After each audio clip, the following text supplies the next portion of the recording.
appreciation for this rivalry means to the ACC, or does that even matter to you?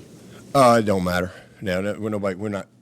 These guys could care less. They're not sitting around worrying about what it matters. They just want to win the game. They want to do that right there. They want to win the division. They want to play well. There's pride in their performance. They understand who we're playing, and I mean Florida State's one of the greatest programs in the history of college football. So they're still Florida State. There's no different. I mean, these guys are talented, and it's a new staff, and they're getting better, and they're confident. They can play with anybody, and we got two quarterbacks we're dealing with, and so they're just focusing on playing well. They're focusing on trying to stay in control of their destiny. I don't think any of them are sitting back going, "Wow, this is some great historic moment." That's not the case. They're just trying to play well and seize this moment, take advantage of this opportunity. Along those lines, does Clemson now remind you of Florida State in its heyday? Does Clemson remind me of Florida State? Where you guys are now as a program? I hope not. I hope Clemson is Clemson.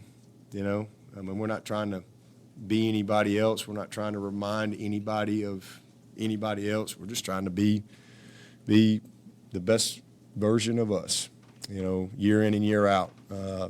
I would say consistency-wise, I mean, there's some similarities. I mean, obviously they have about 14, 10-win seasons in a row, something like that. So, I mean, we're a long way away from that. But we've been pretty consistent, so I think that standpoint. But when you look at it, since my 10 years, as Georgia Tech beat us the first year in 9, so we've played for it 6 times, and Florida State's played for it 4 in the last 10 years, and won it. Either team, with the exception of Georgia Tech there that first year. So, they're Florida State. I mean, they're a great program. That wide receiver, number 15, Terry, is he about as good a wide receiver as you're going to see? Yeah, he's good. He can cut on a dime. They got some speed. They got fast, and they got real fast on those guys outside. So you got to do a good job of challenging them, and you give them some of those easy plays, they can make a guy miss and take it the distance. But 15 is a really good football player. Just again, his ability to change direction and cut on a dime. He's a definite playmaker for him. Dabo, you talked about FSU's commitment to the run. What about you guys? I think Etienne and Lynn Jay had 4 combined carries in the second half in Chapel Hill. Well, they had the ball 11 minutes and 3 seconds in the fourth quarter, and then we had a 3-play drive touchdown. So just style of play, and then and then rhythm. We had 3rd and 1, jumped offside, 2nd and 5. We throw a screen pass and fall down. That's probably going to go for 50.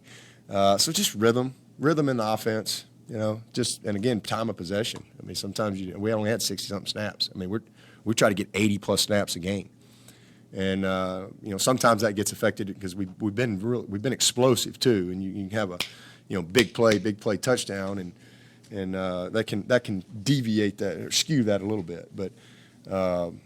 Yeah, I mean, we're very committed to the run, for sure. I think one of the best running teams in the country. And after 5 games, probably not as good as we want to be, but we got a long season ahead. You mentioned it a little bit earlier, but how big was this week for Trevor specifically to have kind of the pause with how up and down he plays over the start of the season? I don't think he's up and down. I mean, I'm not going to agree with you on that. I mean, he's had a couple bad plays. I think he's 5-0, and he's made a lot of great plays. I mean, he's not perfect. When you say up and down, I mean, you're trying to get me to agree with that. I don't agree with that at all. He's been very consistent, actually. He's not some cyborg robot that never is going to make a mistake, and so I just think that his success is maybe creates a little different standard that people have for him, but he's run the ball exceptionally well. He's made huge plays with his legs He's made some big time scramble throws, big time, like elite. So I think he's done pretty good. I didn't think he played great at North Carolina.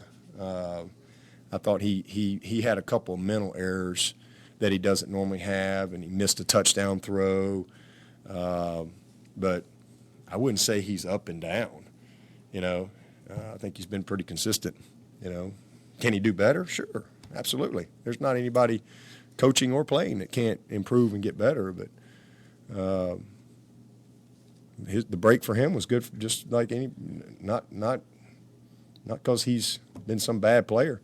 We're 5-0. He's a big reason for it. What were some of the biggest takeaways from the self-scout you guys did last week?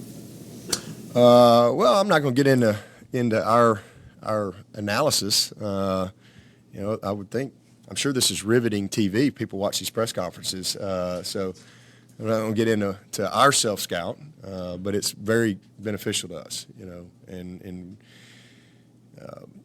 what we do, how we position people, tendencies that come off of formations, and different things. When those things happen, but we look at everything. We look at everything, whether it be, like I said, the formations, the personnel, placement. Are we tipping things? Are we giving? What are the tells? And that's one of the reasons we do a crossover. And they break us down like they're playing Clemson. We break them. The offensive guys break the defense down like we're playing Clemson's defense, because coaches see things differently, and so it's just really helpful. And then we do the same thing for the opponent. We usually do a crossover every week, for the opponent, and then we do a self-scout. We do a self-scout offensively, and they do a self-scout defensively every 2 games. But we get about 4 or 5 games, we like to do a crossover. And because you can get some good, it might be something simple, maybe that we're tipping with a tight end or OL or receiver stance or a quarterback footwork, or, just some nuance that maybe the offense hadn't noticed or the defense hadn't noticed. Again, because you have a different lens, a different way to look at things. So that's very helpful. But a lot of good things, and then the computer spits out a bunch of information. There's a lot of computer-generated information that we study that's helpful for us, and then we go back to work. Seems like you've been targeting Chalk more in the passing game the last couple games, even on 3rd down. You feel pretty good about where he is in the passing game, and, Yeah. and as far as Davis and Jalen, are they getting close to where you feel good, comfortable with using them in the tight game? Yeah, I wouldn't say we're targeting JC. That's just how it's worked out. We've had some bootlegs, off of our run game that have been, good solid plays for us where he's a factor in the run game, and he's been able to have some nice plays, and he did have a nice 3rd down play. But again, that's just that's quarterback driven, based on where the read takes him. So it's not like we, like I said, or have targeted him like, okay, look, we got to get the ball to JC.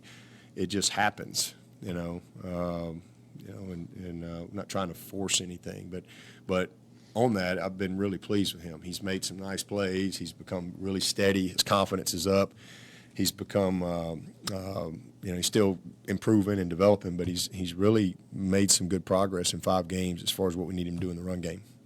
Davis and Jalen getting close? Yeah. Davis is coming along. Jalen, they're practicing, doing a good job. Price has been probably the next guy for us. Really, just a little bit more of a veteran guy. He's physical. He's one of the strongest kids on the team.